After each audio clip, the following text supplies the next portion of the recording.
आज Doubtnut app download करें। Doubtnut पर अपने सभी गणित, रसायन विज्ञान, भौतिक विज्ञान और जीव विज्ञान के डाउट्स का करो सफाया। बस प्रश्न की फोटो खींचो, एक ही प्रश्न को क्रॉप करो और तुरंत वीडियो सोल्यूशन पाओ। अभी डाउनलोड करें। हेलो डियर स्टूडेंट, हम लोगों के पास प्रश्न है, निम्नलिखित में से किस संकुल में चुंबकीय आघूर्ण केवल चक्रण शून्य है।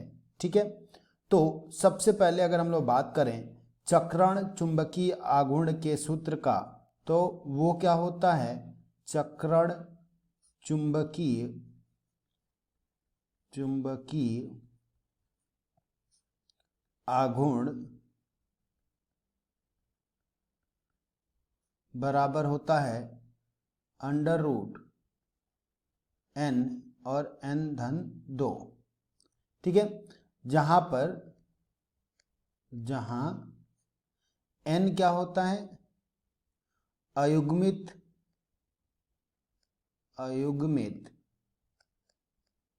इलेक्ट्रॉनों की संख्या।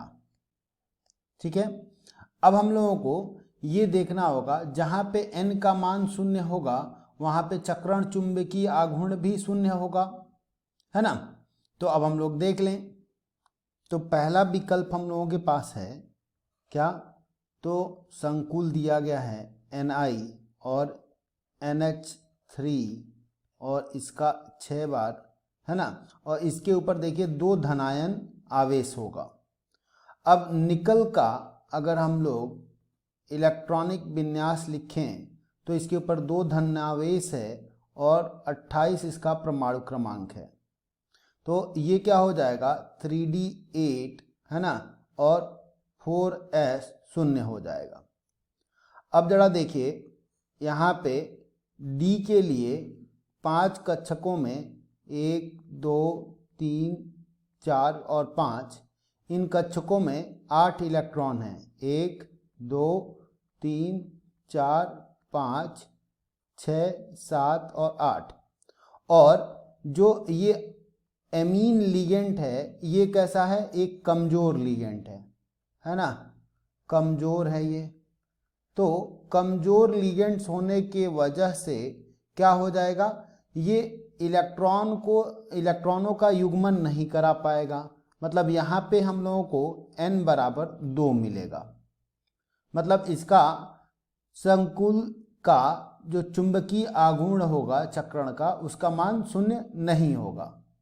ठीक है, अब दूसरा हम लोग चेक करें, तो दूसरा हम लोगों के पास है, देखिए Na3 है और Fe है और F6 है। इसका मतलब कि जो हम लोगों के पास संकुल है इसके ऊपर 3 ऋणावेश होगा। मतलब यहाँ पे जो Fe है उसके ऊपर 3 धनावेश है अगर हम लोग ऑक्सीकरण संख्या निकालते हैं तो। अब परमाणु क्रमांक 26 होता है, तो अगर हम लोग 3 धनावेश के साथ इलेक्ट्रॉनिक विन्यास निकालें तो ये क्या आ जाएगा, ये आ जाएगा 3D5 और 4s शून्य आ जाएगा।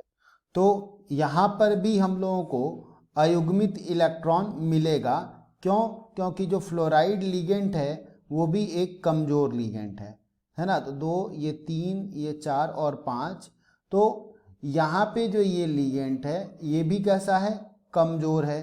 तो इस वजह से ये भी इलेक्ट्रॉनों को अंदर की तरफ नहीं भेज पाएगा और यहाँ पे भी हम लोगों को अयुग्मित इलेक्ट्रॉन मिल रहे हैं। कितना मिल रहा है, n बराबर 5 मिल रहा है। अब हम लोग अगर तीसरा विकल्प देखें, हम लोगों के पास क्या है तीसरा विकल्प, तो तीसरा है हम लोगों के पास क्रोमियम है और इसके साथ जल है और ये 6 बार है और यहाँ पे सल्फेट लिखा गया है। अब सल्फेट लिखने का मतलब क्या हुआ कि यहाँ पे 2 धनावेश होगा, मतलब क्रोमियम के ऊपर भी 2 धनावेश होगा क्योंकि जल जो है एक उदासीन लिगेंड है ना। अब इसका परमाणु क्रमांक हम लोगों को पता है कितना होता है, 24। तो ये कितना हो जाएगा 3D और 4 हो जाएगा और 4s शून्य हो जाएगा, है ना। तो तो अब इसमें भी अगर हम लोग युग्मित या अयुग्मित इलेक्ट्रॉनों की संख्या देखें तो डी के लिए हम लोगों के पास 1 2 3 और ये 4 5 कक्षक बनेंगे। इसमें भी इलेक्ट्रॉनों की संख्या अगर देखा जाए तो 1 2 3 और ये 4 होगा। ऐसा क्यों? क्योंकि ये जो जल लिगेंड है यहाँ पे ये भी क्या है, एक कमज़ोर लिगेंड्स है और कमज़ोर लिगेंड होने के वजह से ये इलेक्ट्रॉनों का युग्मन नहीं करा पाता है। ठीक है, अब जो चौथा है विकल्प हम लोगों के पास उसको देखा जाए तो K4 है और Fe है और यहाँ पे Cn है ना, और ये 6 बार है। अब ये कमज़ोर लिगेंड नहीं है, ये क्या है, एक मजबूत लिगेंड है ना, मजबूत है, ये इलेक्ट्रॉनों का युग्मन करा पाता है। मजबूत लिगेंड है ये और इलेक्ट्रॉनों का युग्मन करा पाता है। तो यहाँ से हम लोग क्या कर पाएंगे, देख पाएंगे। तो देखिए यहाँ पे 4 ऋणावेश होगा, मतलब Fe के ऊपर 2 धनावेश होगा ऑक्सीकरण संख्या निकालने पर, और परमाणु क्रमांक 26 होता है ना।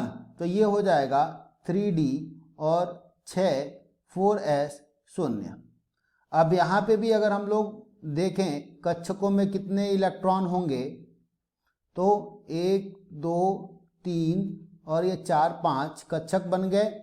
इसमें पहले तो ये 6 इलेक्ट्रॉन होंगे, 3 4 5 और ये 6, लेकिन जैसे ही साइनाइड लिगेंड्स आयरन के पास पहुंचेगा तो इस मजबूत होने के कारण ये क्या करेगा, इलेक्ट्रॉनों को अंदर के तरफ, केंद्रक के तरफ भेज देता है, जिससे कि इलेक्ट्रॉनों का क्या हो जाता है, युग्मन हो जाता है ना।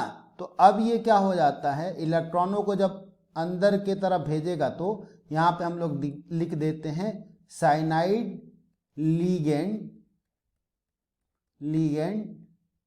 के उपस्थिति में